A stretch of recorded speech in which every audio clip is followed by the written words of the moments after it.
Hello, everyone, and welcome to Couch Talk. I'm excited today to be talking about men's health, men's sexual health, and things that really guys don't want to talk about, women don't know about or want to talk about, and how critically important it is. You hear me all the time talking about vaginal health issues like vaginal dryness and the relationship consequences that this can have and how it can affect connection and intimacy in a relationship. So it is a challenge. It's a challenge as we get older. So I reached out to Orest, who is a dynamic, fabulous, intelligent old guy, honestly. He has oldguystalks.com and has a fun podcast, and I'll tell you a little bit about him. He is a blogger. And he's 66, a blogger, former periodontist, but really a stand-up comedian at heart, as well as cigar aficionado and loves fine liquor. He does not hold back when he talks, and he really says that he's looking to live the next stages of his life full of kick-ass shit. He wants to share those experiences with you and hear about yours. Now, he has spent a lot of time in the anti-aging space. He's been following this throughout his career and interviewing doctors and scientists on cutting edge medical therapies. So he has personal experience that he brings into the picture, and really is impassioned to share about how we treat erectile dysfunction and dissatisfaction, right? Because it's not just that. So I'm excited to have Orest. Welcome to Couch Talk. This is an intimate place for intimate conversation, and I'm thrilled to have you here. I'm thrilled to be here. I'm looking around to see whether I'm in the right room after that introduction. I'm not sure who you're talking about, but I guess I'm here. No cigar, no martini. What's going on? A little bit of a time difference, so it's 9 o'clock in the morning, and I'm not in Mexico. So if I was in Mexico, there might be a Bloody Mary or a beer, but it's pretty early in the morning. I do have my my old guy talks mug, and so I'm having a lot. Usually in the morning, it's coffee until about noon. I'm a coffee addict. Okay. All right. Well, I think you're living life on the fast lane and just really bringing a lot of life to people's lives as well. Share with us your journey. Like, how did you become impassioned to this, and why are you so impassioned about talking to, number one, people about the difficulty of erectile, I like how you say dissatisfaction. Well, erectile dysfunction, dissatisfaction. It actually, a lot of times we end up in these places because of self-interest. And so as you get older, it comes as no surprise that things don't work as well as they used to. And I had actually also an unfortunate situation where I had been talked into having a prostate biopsy. And I wish I'd never had it. And everybody said, "Oh, it's all going to be fine. Everything's going to be fine. Nothing's going to be different. Nothing's going to be, it's all. There's no side effects or anything." Well, it wasn't like that. And then I started to hear about, I was talking to the physician's assistant at my primary care doctor, and she said, "Oh yeah, I hear that. I hear that not infrequently." I'm going like, really? That's not what I was told. I was told it was all going to be fine, no consequences, nothing's going to, it was like, so I went through all the stages of grief, where you kind of anger, disbelief, this and that, and then kind of came to resignation, or I call it resignation. I think they're officially called acceptance, but sometimes you just you're resigned to the reality of things as they are. And I've been in the I guess it's called age management now. I'm old enough to call it anti-aging because I've been in it so long. Anti-aging space. I've been actually, I make no bones about it. I mean, I've been on therapeutic testosterone replacement for over 22 years now, and just to. I can, and if you want me, I can ramble on. But basically, at age 45, my waist and my age were the same, and my waist was outpacing my age. And I looked like the Pillsbury Doughboy and had the same consistency. And I got married very late in life. I didn't get married until I was 40. And so that means that we waited a few years before my wife had our first daughter. And so I was 45, so I had to make a decision about whether I was going to be a grandfather or father. because at that point you can go either way at that point. And you see a lot of men deteriorate in their 40s rather significantly, and kind of slowly and things like that. So I've been in the anti-aging space quite a bit, and also as a regenerative surgeon, as a periodontist, so I'm very familiar with regenerative products. I actually, the first time I ever used platelet-rich plasma was in 2000. And yeah, I mean, that was a long time ago. On the forefront, right? Yeah. They weren't even centrifuges then. I had a hospital perfusion machine to draw out the PRP.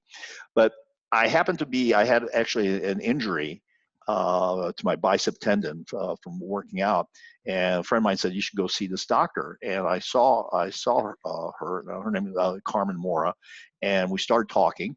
And we started talking about just stuff in general and this and that. And then we got on the topic of ED, and she said, well, we have all these other things that we can do for ED now. And one of them was, and she started telling me about PRP, and I started laughing because she didn't know I was a periodontist at that point. And she started telling me about it, this. I said, well, Carmen, actually, the first time I used PRP was in 2000. She kind of looked at me like, wait, who are you? So we got into this. And as I got more and more into this space, the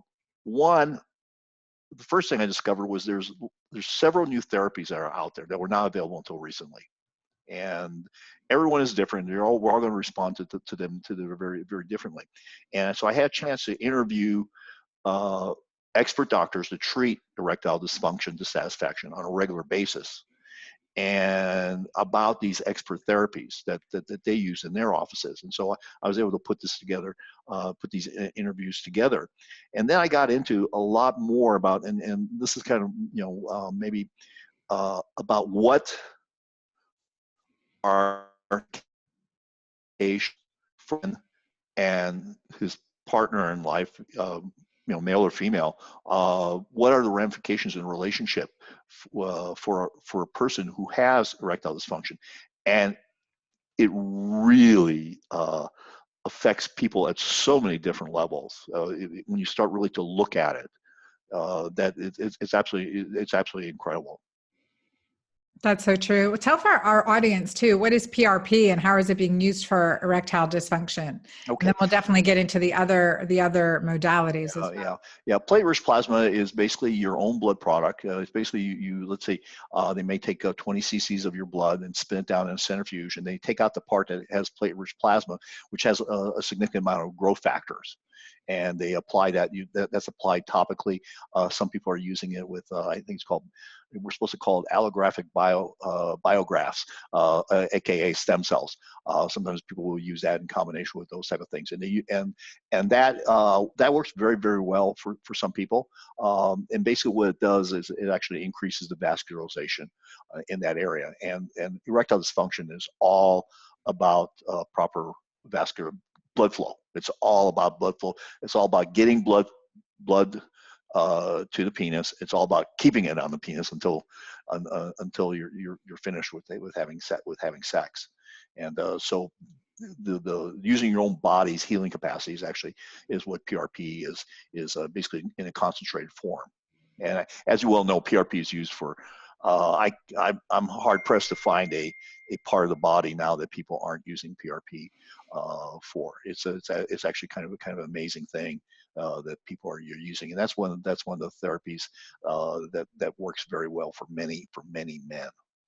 Yeah, and now we're getting into peptides, right? Peptide therapy for erectile dysfunction as well. Now, oh yeah, there's some interesting stuff coming up there.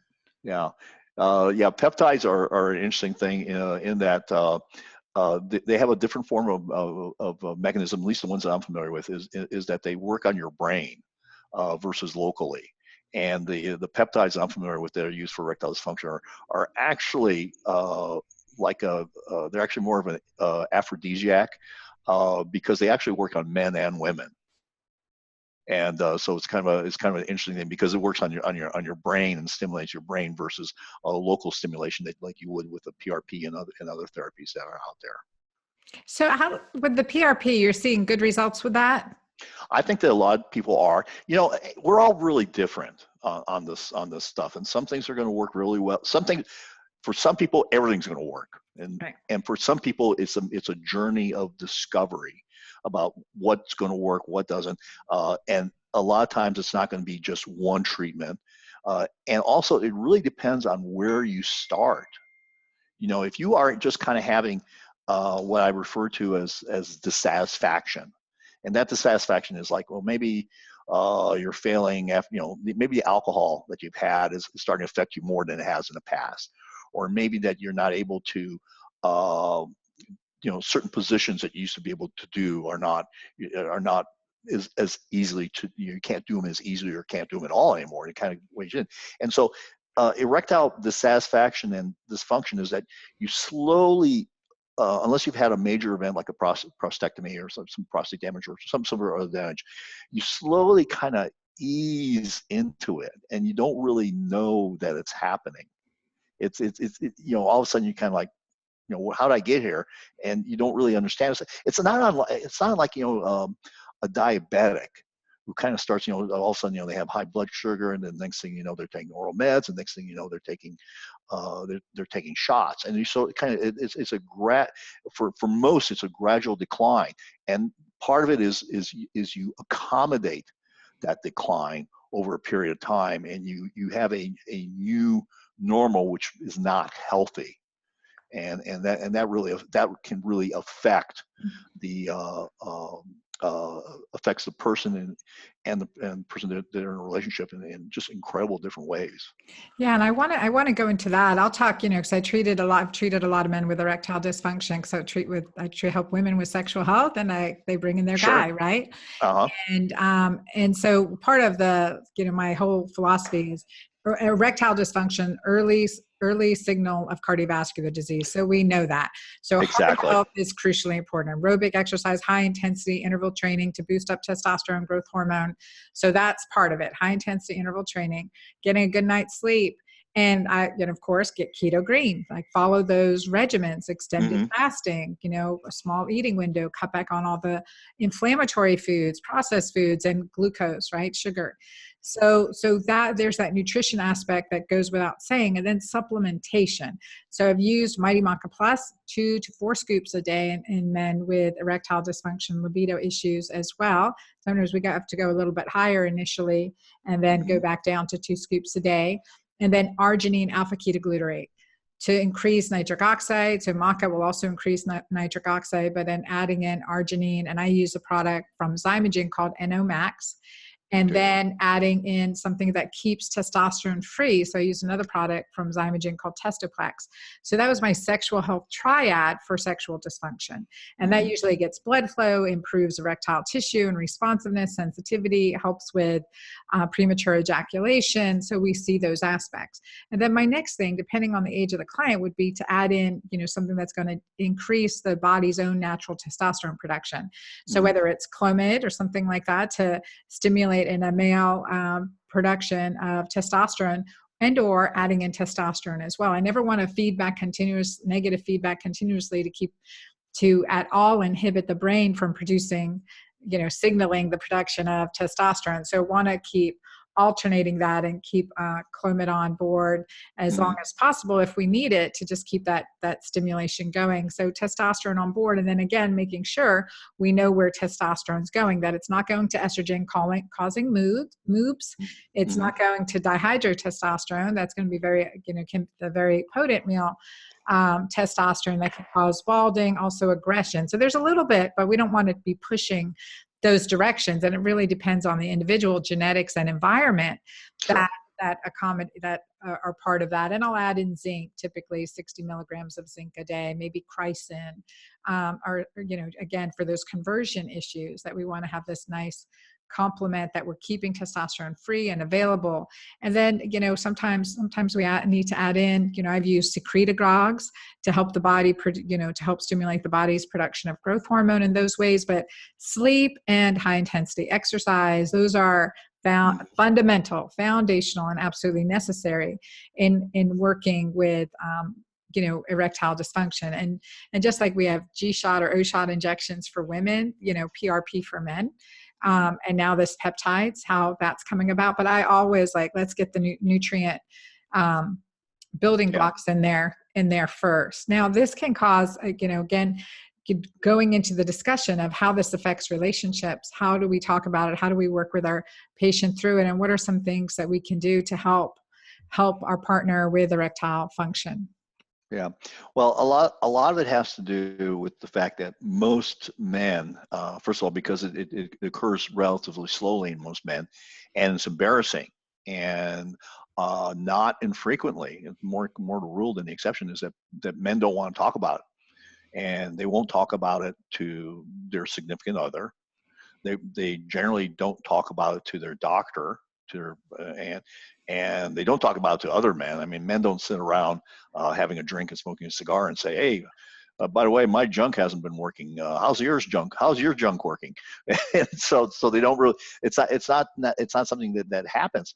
And this isolation that occurs doesn't help the problem, because this is kind of like it's a problem that will continue until you take active action to go ahead and treat it, whichever modality you choose. But what happens is that in the relationship, there's a distancing that occurs between the people in that relationship, because there's a lack of communication, and there's a frustration. Quite often men will shut down and not talk about it. And you can imagine that you're sitting, you've tried to have sex and you're unsuccessful, and there's a quiet that ensues, and it's a as the expression goes, a deafening quiet. It's a deafening quiet that ensues, and someone may be trying to, and the woman may be trying to have a conversation. The man will generally be resistant to it, because they're embarrassed and say, "Oh, it's fine. It's just a temporary thing," or they spin all sorts of stories in their head about this to themselves and to the person involved with. And continue, this is kind of gets a life of its own, because it's just the more you kind of have to build up and continue to build up to tell the lies, the more and more and more in this regards. From the other person's perspective, sometimes the other person, the woman may wonder, does he love me anymore? Is he attracted to me anymore? Is there an affair going on? Has he substituted me with porn? All those things kind of occur, and that distancing just kind of continues on. And then all of a sudden, next thing you know, this loving couple turns into these people that are basically roommates. They're no longer husband and wife. They're no longer lovers. They're just kind of roommates that are functioning in the world without the emotional and physical intimacy that's really important in a relationship. And so it's that loss. And in some ways, somebody once termed the fact that erectile dysfunction is a thief. Erectile dysfunction is a robber, because in many ways it robs you of emotional and physical intimacy. Mm-hmm. That is so necessary to have a quality relationship. Now, some people just, we talked about, some people just accommodate and just kind of get used to it, and this is kind of the way it is. And for men, they tend to lose interest in life in a lot of different ways. They tend to not be as social. It may even affect them in their business, because they're indecisive. They just aren't really there, and there's a frustration and anger that is often present, that's associated with that can explain, like, somebody may be really short and testy all the time. Well, if you're like that all the time, then people don't want to be around you, which adds to your isolation. So it's just a total cycle. Yeah, it's a cycle. It's a snowballing effect that builds upon itself. And unless you take significant action, especially if you're in the middle of this, you have to take really significant action to break out of this cycle. Because it's a challenge to break out of just about any kind of cycle. It really it's a significant challenge to break out of it. And you don't, and the hard part about it is that most of the time you don't even, with erectile dysfunction, you don't really even know you're in this cycle. You just, because it's your new normal. Well, and it's so true, Orest. And at the same time this is happening to a man, vaginal dryness, discomfort with sex, just, you know, those things. We're not talking about that either.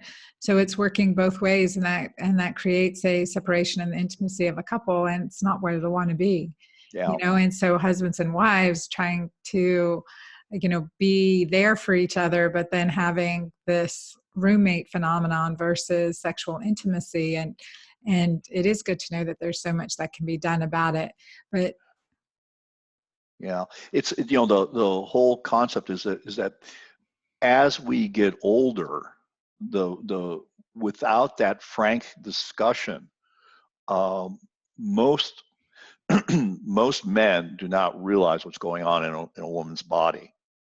They kind of know it, but they don't. And I'm not even sure that that even though a woman experiences changes, especially during menopause, well, she experiences, I don't think they really, sometimes I don't think they actually understand exactly what's going on in terms of the effects. You're experiencing the effects, but you don't know what the effects really mean. And I guess I'll say is that you experience the symptoms, but you don't understand what the end result is of those symptoms.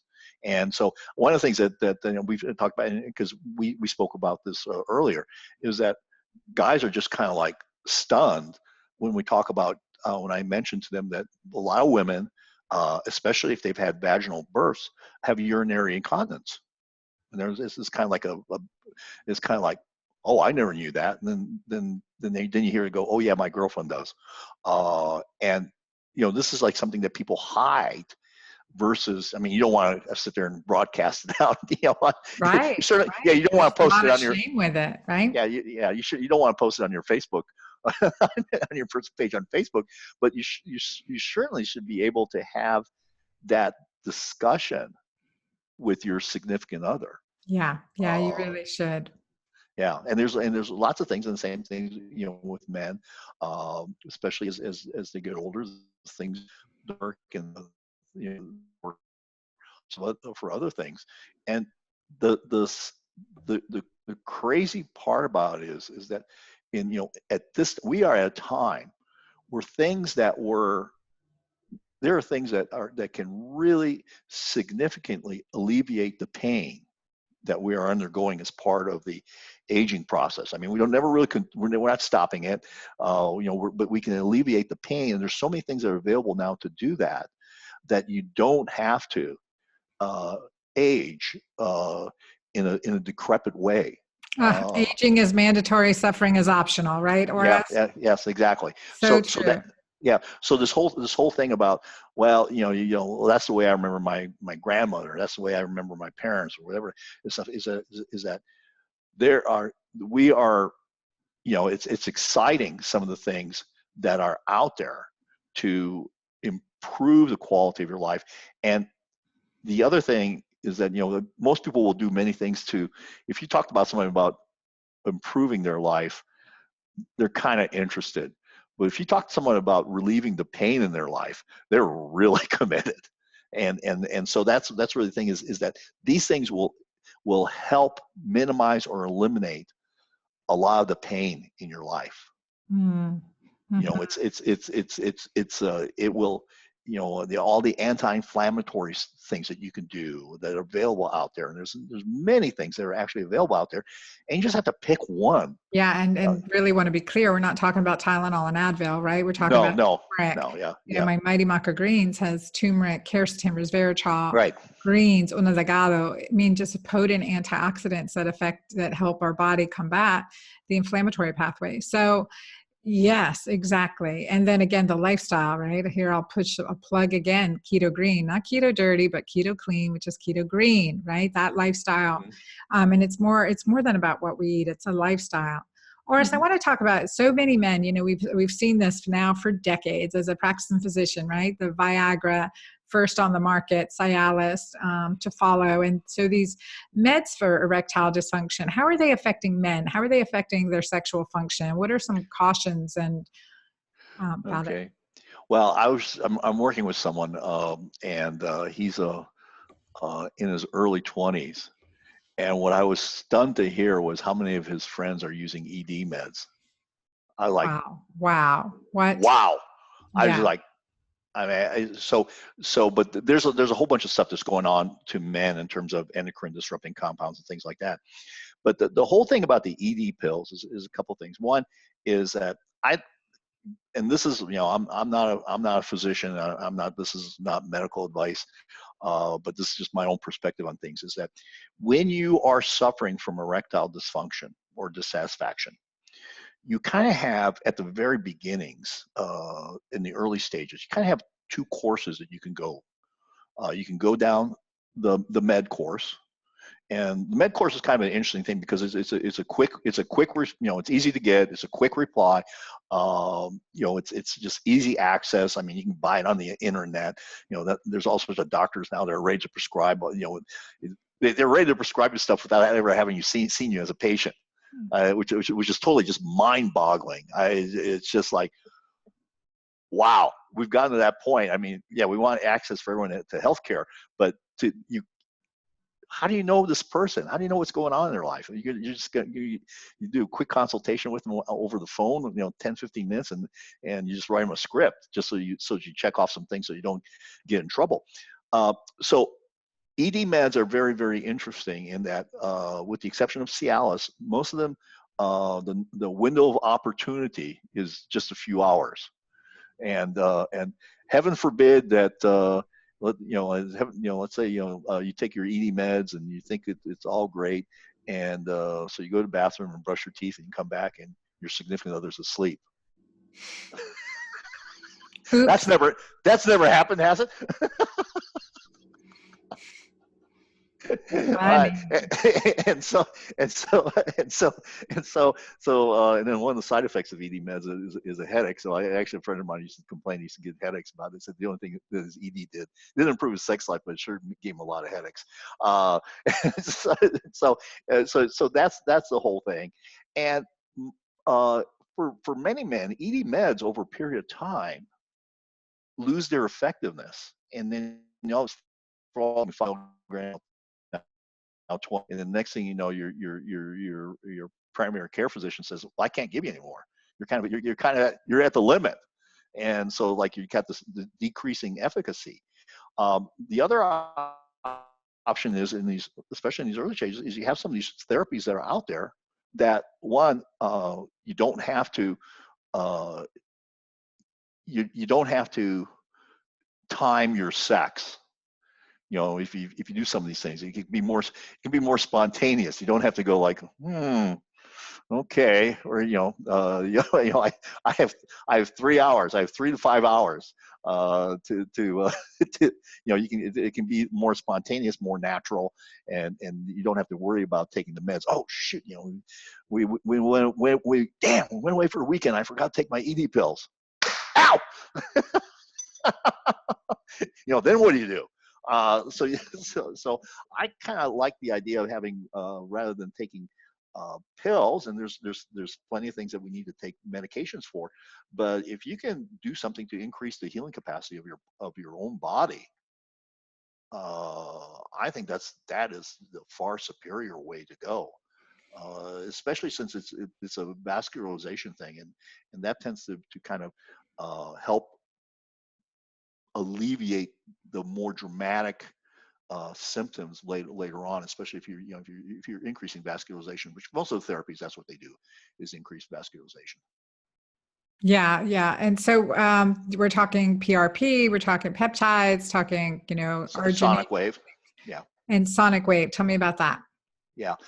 Sonic wave is just basically sounds like Star Wars. Well, yeah. Actually, I think I call it Sonic Star Wave. Trek. I think they actually talk Shockwave, and the Shockwave. No one wants to be Shockwave. No. Yeah, I don't know why. Good play on words. Switch it. Yeah, well, no, they call it Shockwave. And I'm going like, I don't think that's a good marketing term. Yeah. Shock therapy. And basically, what they do is they send in impulses in your penis area, and they're basically what it does is stimulates blood flow. It basically regenerates some of the blood flow in those areas. And again, those work well. The thing about that particular therapy is that often at times it requires multiple treatments. And again, depending on where you start, you know, if you are on a scale 1 to 10, with 10 being great, and you're starting at 5, you know, you may get yourself back up to a 9. But if you're starting at a 2, your endpoint may be a 6. In terms of it. So a lot of it has to do, from the urologists that I've spoken to, a lot of it has to do with for some of these therapies of where you start, of how bad you are. And I think that's part of, you know, getting on this at an earlier age, when you're dealing with just more true dissatisfaction rather than erectile dysfunction, which really is just, you know, the inability to get an erection or even maintain one, and maintain one during sex. The whole thing about maintaining an erection during sex is a interesting concept, in that when you have erectile dysfunction during that act of what should be an act of love, of act of intimacy, for many men, what you're not even there. You're not even there. You're not present mentally, and it's not because you're a bad person. You're not present there mentally.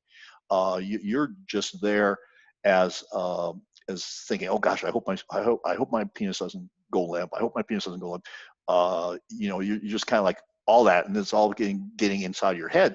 So you're not even enjoying the physical intimacy, the emotional intimacy, at the level that you could be if you weren't worried about that. And believe me, your partner also is worried about that. Oh gosh, I hope he's not frustrated. I hope he's not disappointed again. I hope, you know, I hope this works.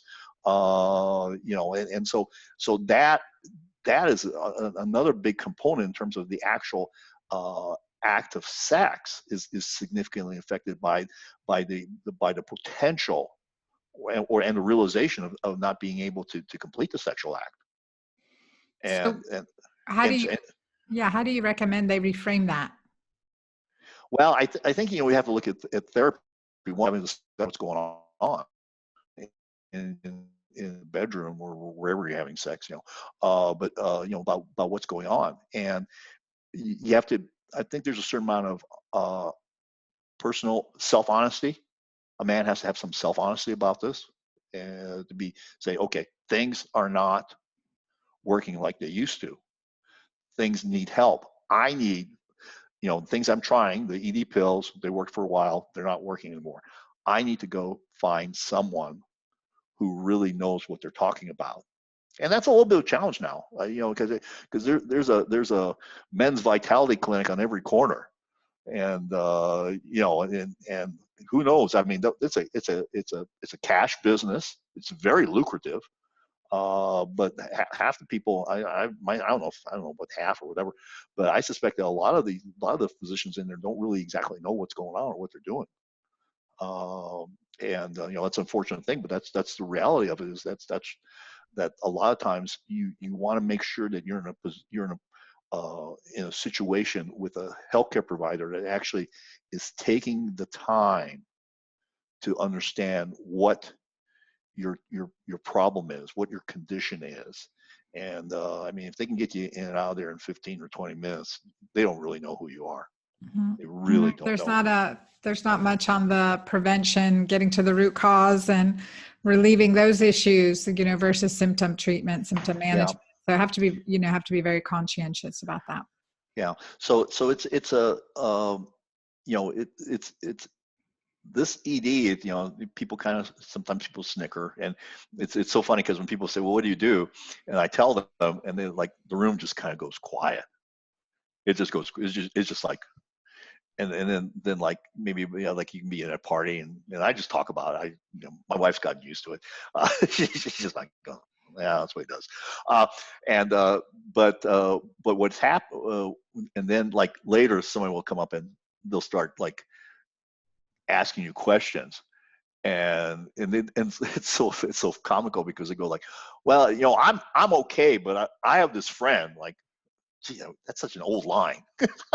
I'm okay, but I'm over here talking to you about this because Yeah, well, I mean, it's uncomfortable, right? yeah, So, it's uncomfortable. Yeah, and yeah. like I said, many men don't want to talk about it, and it's totally understandable because in being able to be sexually functional is very important to your reality, your essence as a man. It really is. And there's this term that's really used now that I actually totally disagree with. It's a term that's called that men are being feminized, and I don't. Men are not being feminized. Men are in many ways turning into eunuchs, which is a whole different thing. Mm. There women, the women I'm around are pretty strong. There's not, it's not that you become, and that's used to say that you're becoming weak or you're feminized and stuff like that. I go, no, that's not what's happening. That's not what's happening. It's not that men are becoming women.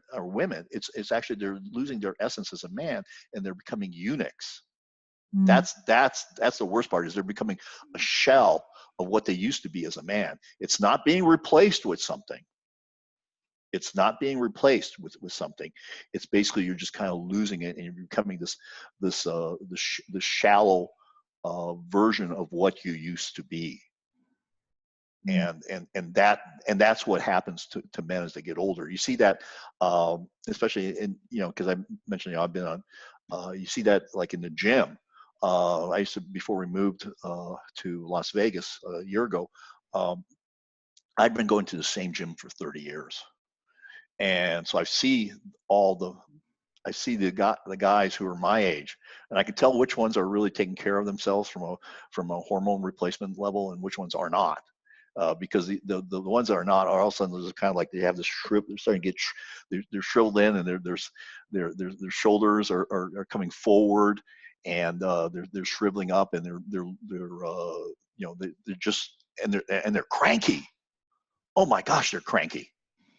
Mm. They're whiny and cranky, Well, and they're inflamed, right? There's yeah, inflammation going on. There's rapid sure, aging through inflammation. I would tell you, Orest, that my journeys around the world, right? I met women, men, all ages, but I'm specifically thinking of one gentleman, Dr. William Vieira, that I met in Brazil. And his area of research has been essentially quantum physics and vibrational medicine. And he was in his late 70s when I met him. This is over a decade ago, over 12 years ago. And he was just, 6 feet tall, silver hair, muscular body, does do no hormones. He does no exogenous hormones whatsoever. He lives in the south of Brazil near Foz do Iguaçu. He's outside every day, believes in vibrational medicine, energy, and he just like beats his chest and have an orgasm every day. I mean, that was his big thing. Just he goes virile, strong, sexually intimate. He's been married for years, and that virility is like, okay, well, what has he tapped into that we're tapping into exogenously? I mean, sometimes we need right, exogenous support, but what's that that innate vibrational energy? And I think that's really key. Vibrational energy, hormones are vibrational. So if we are clogging our hormonal communication systems, we're going to deplete our body's necessary resources. If we are living inside blue lights, watching TV, brains getting dull, not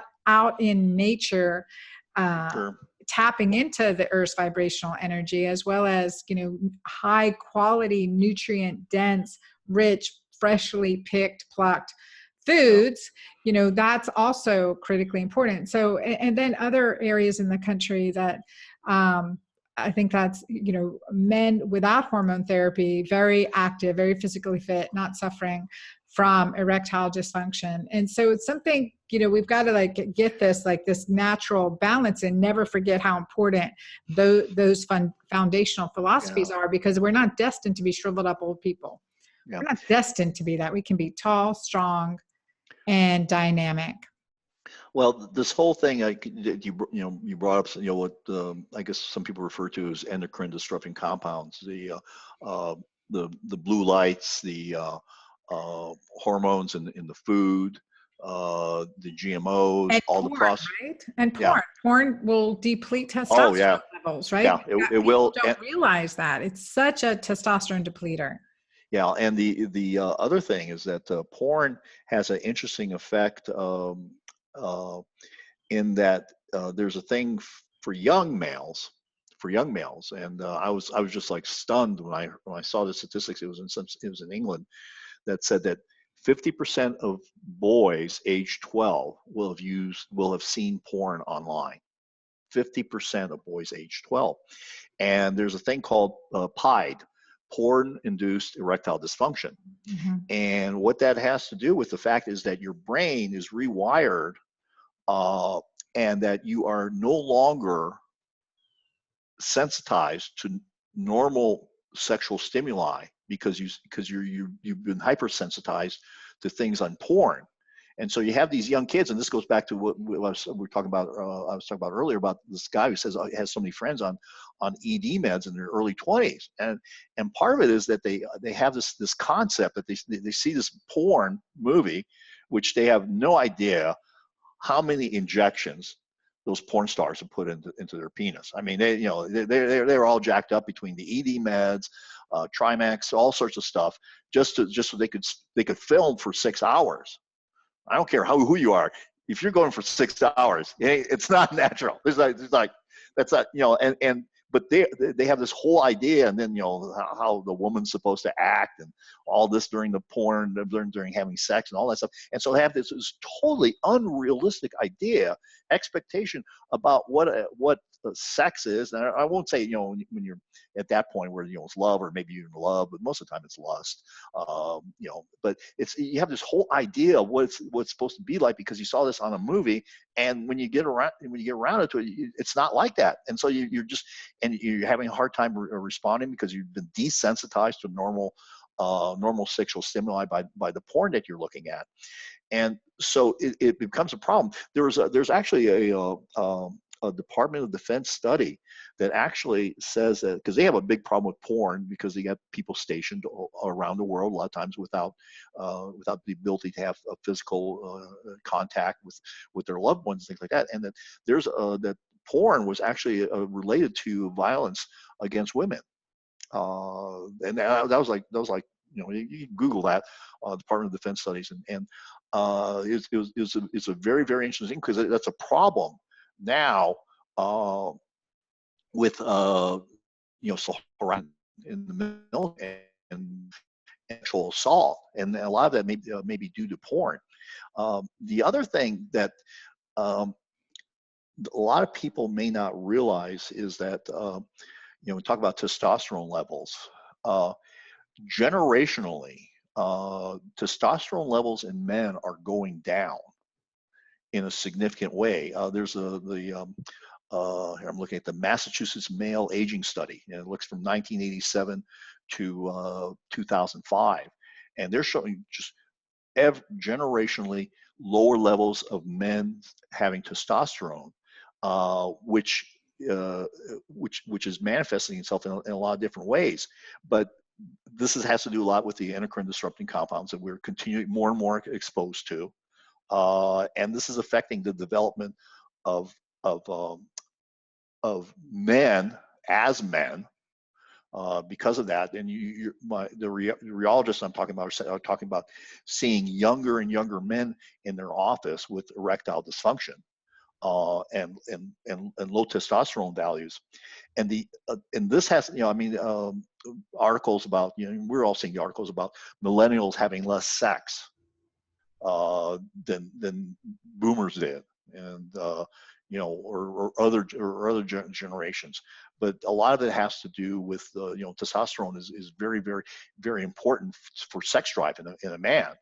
In doing that, and then the other thing is there's a study out of Hebrew University that talks about sperm counts have been cut in half.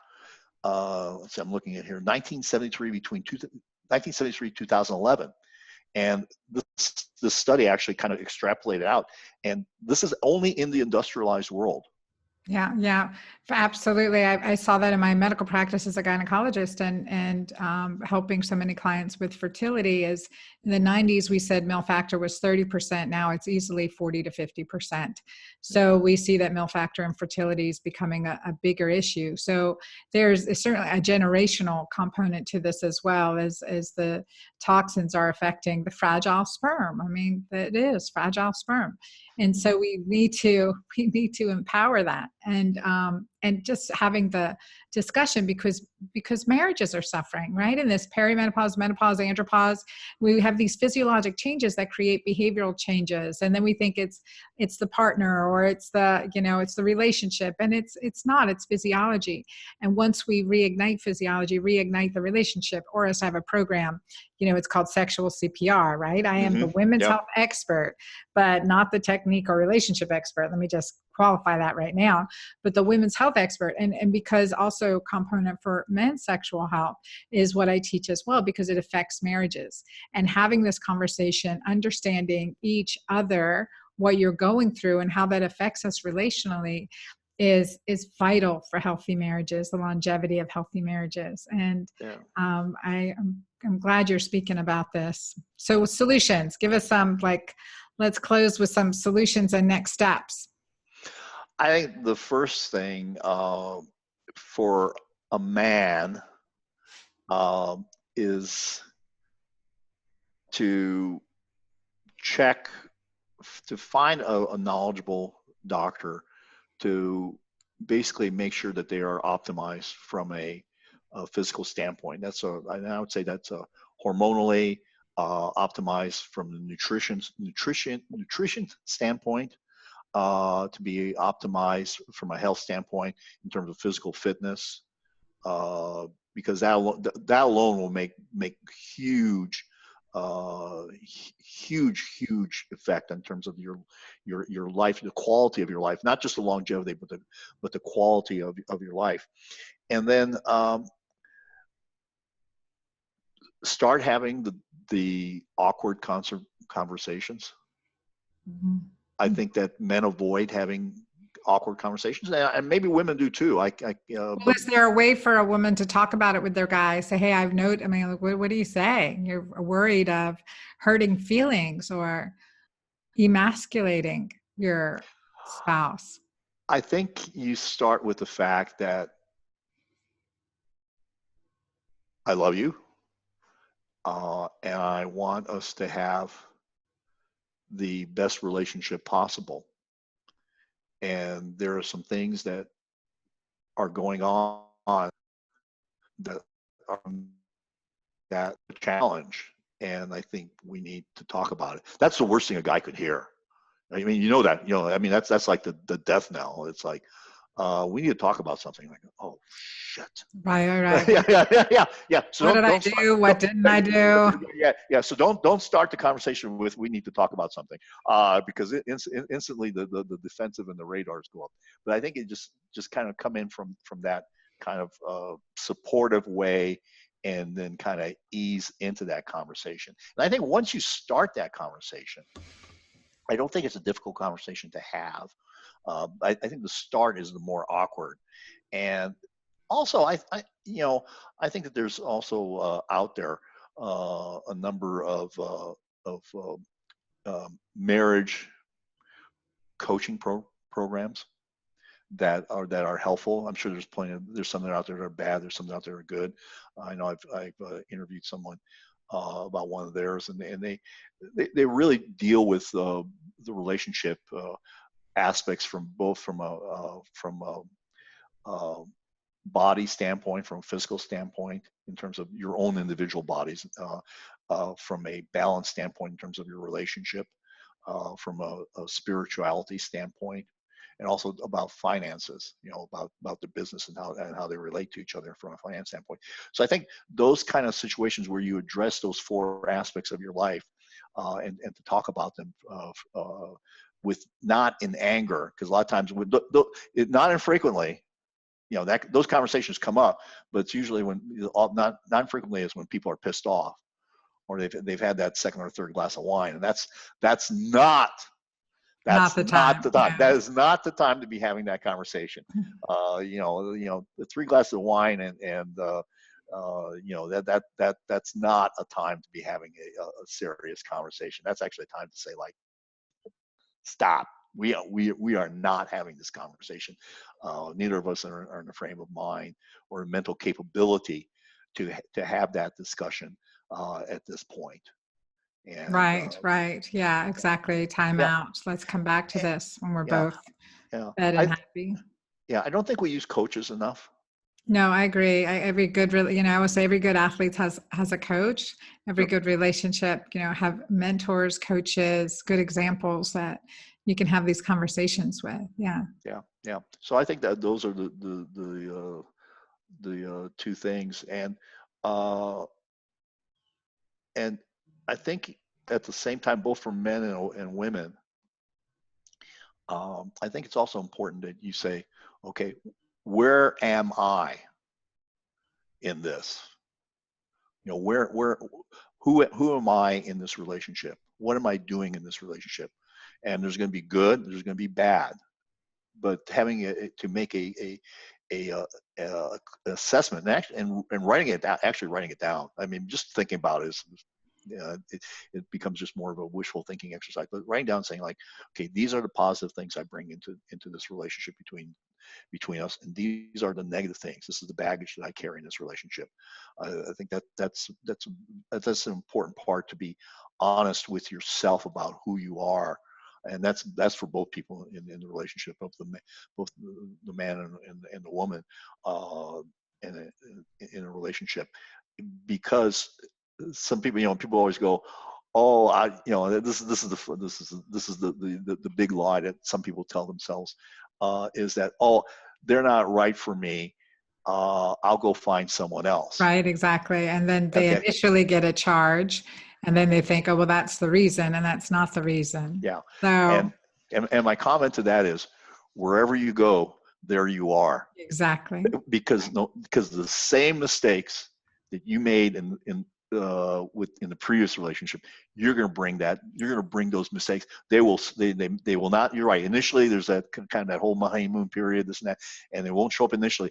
But I'll guarantee you that the same issues Pattern. Mhm. the same pattern will show up in the next relationship, because Different phase, same problems.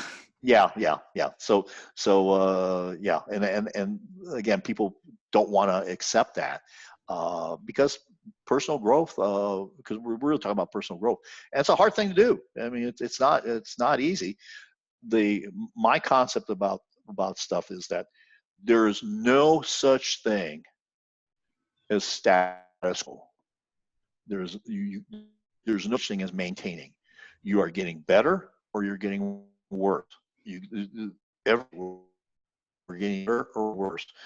There's no such thing as, like, oh, I'm just kind of maintaining. No, you're not. No, you're not. People talk about that, the weight, while they're putting on 5 pounds every year. Oh, I'm just maintaining. No, you're not. Go look at that picture from 3 years ago. You're not. You're not Right. maintaining. You're not Right. maintaining. So you're either improving or you're getting worse. You just, the status quo is just not possible. Yeah. No, appreciate that. That's so important. All right, Orest, how do people get a hold of you, and what's the next way they can contact you? I know we got oldguystalks.com, but you got Old guy, singular, old guy. old guy. I'm the old guy. I'm the only one who gets to talk. No one else gets to talk. No, obviously it's me. I tend to talk sometimes too much. You can get a hold of me at oldguytalks.com. There's a contact form, and then you can also find out. You have a link to my product on cutting edge medical therapies to treat erectile dysfunction, where I Tell us interview. about that. Uh-huh. Well, what I've done is, as this was a journey of self-interest and self-discovery for myself, based on what happened with my prostate biopsy, I have interviewed several doctors and one scientist on cutting-edge medical therapies. Everybody cringes when I use the word cutting edge. People make a face. I need another word, but that's all right. So I've gone into great length on these interviews. This is not like a consultation that you would get into in an office, because I have these doctors after hours. Sometimes I'll be smoking a cigar and having a glass of scotch, and we're having a conversation about their particular area of expertise, their particular therapy that we're doing. And a lot of these interviews are about 45 minutes or so. So we get really into the details of the particular therapy. And sometimes they're funny, sometimes they're serious. I bring my own sense of humor to them, and but we get into a lot of detail. And as you know, this is these doctors spend a lot of time with their patients.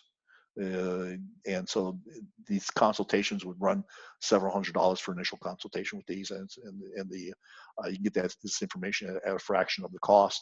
And it's the fact that because I come from this place of being familiar with regenerative therapy, even though I'm not a physician, I kind of know some of the things to ask. And so I'm not coming in there just kind of blind. And so and because I've been in this space, I know what to do. So we go into a lot of details, and then we have other interviews that are available in there. On some of them is with some experts on testosterone replacement therapy. Also, there's interviews with cardiologists about how erectile dysfunction can be an indicator of heart disease. And then we have some relational stuff in there too. I have an interview in there that is with a woman who had 17 million hits on her TED Talk. Wow. Yeah, it's the sexless marriage, infidelity, and masturbation. That's the title of her talk. Wow. So I got a chance to have her to interview her, and so there's a lot of value, and we're going to be continuing adding value to that. To that, but that's so you have a link to that, and We'll put that in the show notes. So put that in the show notes. it's like myjunkdoesnotwork.com. We'll put that in there, right? Is that it? Yeah, but yeah, there's I think there's another. I think you guys have your own special link. Okay, thank you. For your viewers, and listeners, and this is a continual process, because I'm just not stopping at this point. I'm talking to you about other things that are of interest, and it's not all at myjunkdoesnotwork.com. It is about that, but at oldguytalks.com, it's also about vices. Yeah. So we talk about cigars, we talk about liquor, we talk about stuff that are. I'm gonna be starting training for a Spartan race here soon. So I'll be talking about that, about training as an older, about exercising as an older person, which has its own deal about how to deal with healing, and some other things that talking about list items. Well, Well, I want to thank you so much, Orest, for being with us. Oldguytalks.com. Thank you. Orest, tough topic, sharing your story, sharing your information. I really appreciate it. So, in Couch Talk, this is an area, like I said, guiltless, shameless, open discussion. It's time for an intimate conversation and to get real, because if we're not talking about it, it just continues to brew under the surface, continue to like an infection, right? And so we want to open it up. We want to talk about this. We want to improve our marriages for the life of our marriages, like for the life of ourselves, and improve that connection, improve the intimacy, because intimacy increases oxytocin, and that just improves our connection even more, not to mention the most powerful anti-aging and regenerative hormones. So thanks to Orest today for sharing his wisdom. We've talked about erectile dysfunction. We've talked about, erectile dissatisfaction. We've talked about how prostate health matters, as well as some natural interventions and leading edge therapies that can be implemented to improve sexual function, no matter what you're dealing with. And I've seen that over and over and over again with couples, from the female perspective, from the male perspective, and as couples work together. But the way, when we have this conversation, when we increase our openness, our vulnerability, because nothing's more vulnerable than our sexual health, our sexual intimacy. When we open this, we can increase the magnitude, the health, intimacy, and love within our relationship even more. And I've seen that happen with couples over and over and over again. And for women, for sexual health, check out sexualcpr.com as well, because that is key, right? There's a lot more to sexual health than having sex. So we'll have more on that. And again, thank you all for listening to Couch Talk. Please give us your reviews, give us your comments. I love reading your 5-star reviews, and I'm so grateful that you're sharing this information. I know we talk about some intimate stuff. So thank you for being here on Couch Talk, and I will see you next week.